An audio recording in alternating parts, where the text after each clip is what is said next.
my relationship with anime is complicated is like saying that my relationship with movies is complicated. Which it is, but that's not my point. この番組は youtube.com だけどスポンサーはいないです。Hello folks, welcome back to Stuff I Make Because I'm Bored. My name is Sin and I will be your host, and today I want to talk about anime, and by extension my hesitation towards engaging in certain genres of that entertainment. In a previous video I said my relationship with anime is complicated, and it is, but in order to explain why I need to do a little bit of groundwork. What is anime? Anime is a style of Japanese film and television animation, typically aimed at adults as well as children. What genre is anime? Yes, this is as open-ended a question as what genre are movies, or what genre are books. It is a medium for storytelling, and so the genre can be anything. Cozy coming-of-age story about a little witch girl? Check. Slice-of-life story about a Gyakko harem? Check. A grueling tale of the horrors of war, genocide, and how grief and loss and greed can push and twist someone into doing truly horrific things? Check. Horror? Check. Psychological thriller? Check. Porn? Check. Sometimes it's all three at once. Like any medium, anime can be anything. So what's my beef then? Honestly, my beef can be best described with something I've come across called the Woz tolerance scale. Shout out to its creator, I am the Duke of Ural, on Tumblr, who I will be quoting for most of this. Which, by the way, that is such a fantastic blog name. The Woz scale, aka the Weeb-ass shit scale, scales anime from 0 to 10, and is classified as follows.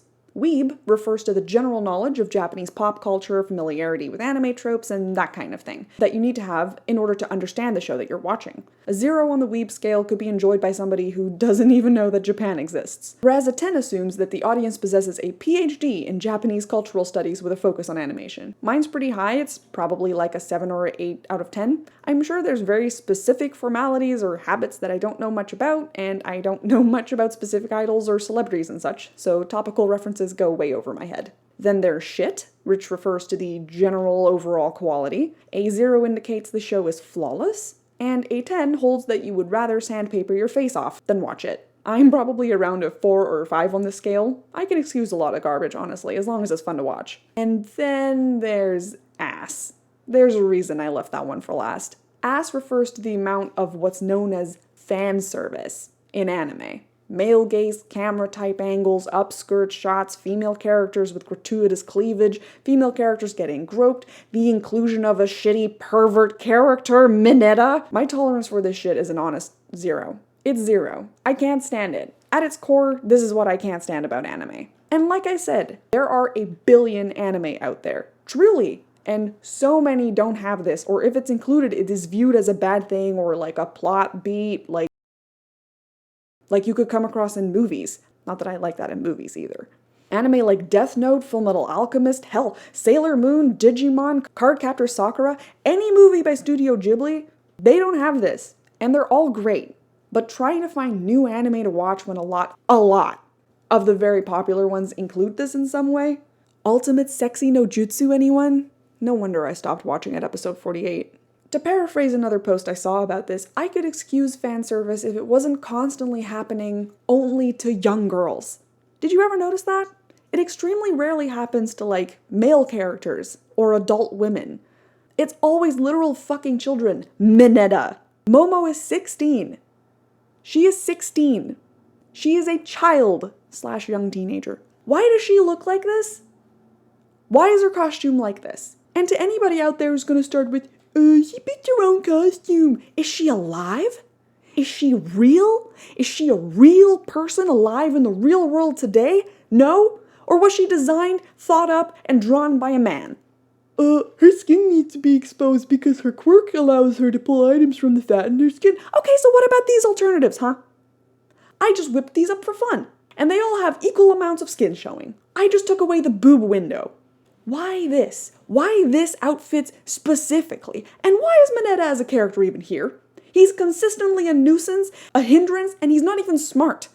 But you know why he's here. He's here for the exact same reason every single other fucking pervert character exists in shows like these. He's the audience surrogate. You can't have your children be in sexual relationships because they're children, and it's not the point of the story.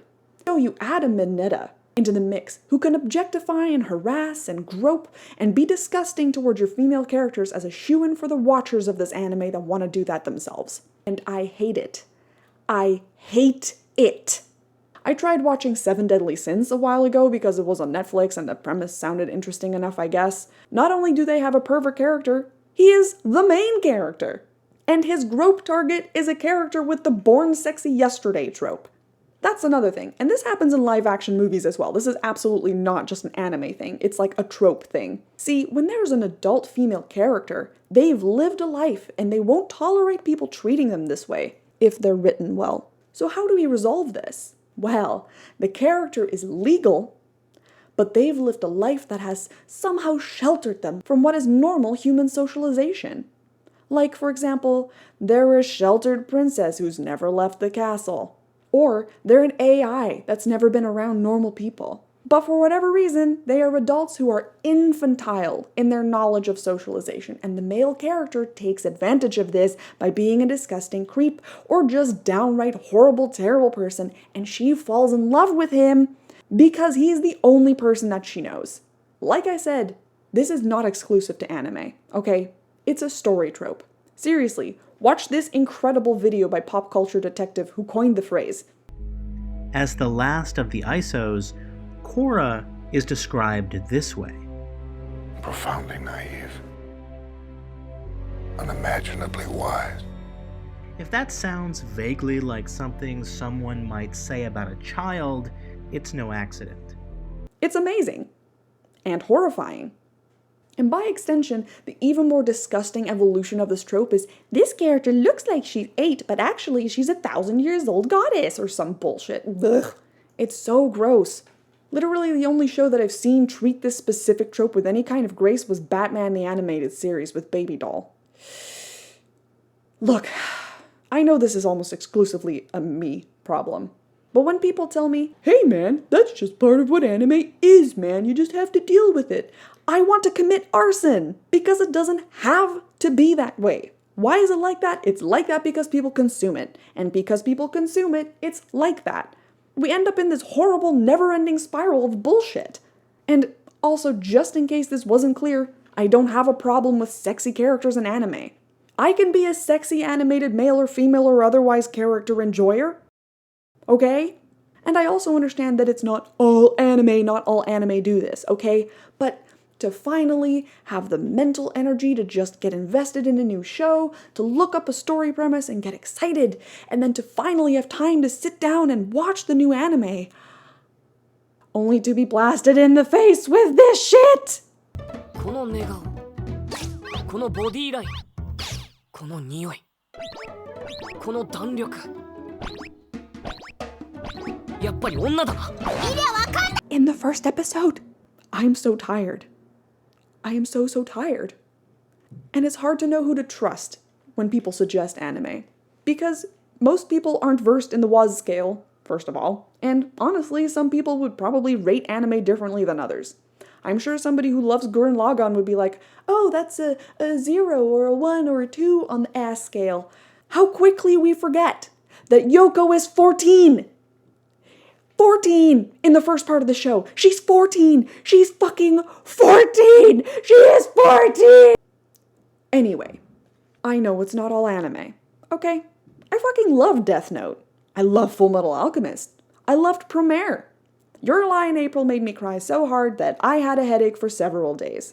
But I can't deal with the fan service stuff. Not again. I'm not strong enough. I just do not want to be subjected to this kind of disgusting, rapey shit that's so normalized in anime. Is that so much to ask? Fan art I can sort of understand because, again, you're allowed to draw whatever you want and the creator of the anime can't control what you do with their characters, but sometimes it's ew. Guys. It's ew. Anyway, that's all for my rant on my complicated relationship with anime. What's your favorite anime? How would you rate it on the WAS scale? Have you ever heard of the WAS scale? How do you feel about the portrayal of specifically young girls in anime? Let me know in the comments. I also have social media. If you'd like to hear me ramble on, you can find the ats here and in the description. Thanks so much for watching, and I'll see you in the next video. Bye! Simbib, stuff I make because I'm bored. What do you think should be done with characters like Mineta? Personally, I want to launch them into the sun. Or into an industrial shredder.